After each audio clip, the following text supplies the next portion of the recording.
So with respect to relational motion, to show the same thing as we've shown in seated previously, we can have a still torso and still shoulder girdle, moving head and neck, right? We can have a still head and neck, moving torso, still head and neck, still torso, moving shoulder girdle. These are all options so that you see what this looks like, right?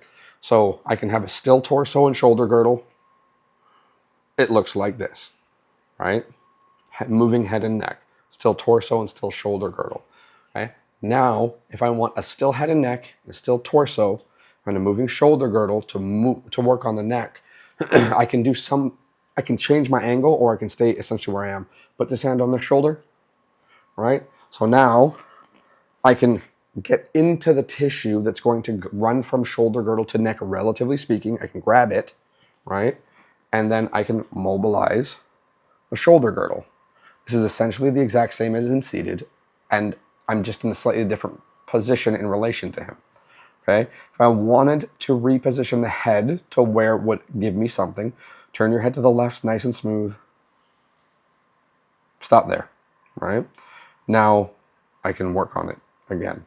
So this is position to correction active, but really what I'm trying to show is at this point it's a still head and neck. It's just positioned off neutral, right? And it's moving shoulder girdle at this point, okay?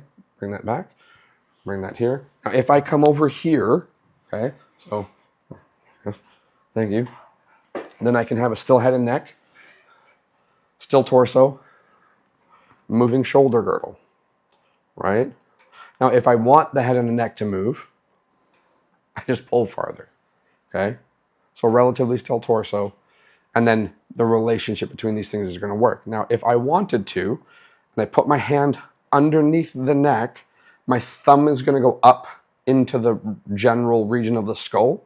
These fingers will be palpatory. They can also be short lever, and my thumb will relatively block the head. So I'm in here. Sorry, buddy. There we go. So you'll see I can move his head. That's just my thumb. I can move his neck. That's my fingers, right? So I can block the head, and I can start to work the arm to the neck. So it's a still head and neck, relatively speaking, moving shoulder girdle. Okay. Now we get to still head and neck, moving torso. Okay. So I can do this actively, right? Cross your arms on your shoulders. Okay. Twist to the left. Still head and neck, moving torso. Twist to the right. Still head and neck, moving torso. Okay. And he clearly goes better that way for whatever set of reasons. If I wanted to do this passively, let this down. So right, I can come here. I'm not going to have great palpation, but I can sort of do the same thing. It's not fantastic. I can also have my hand here.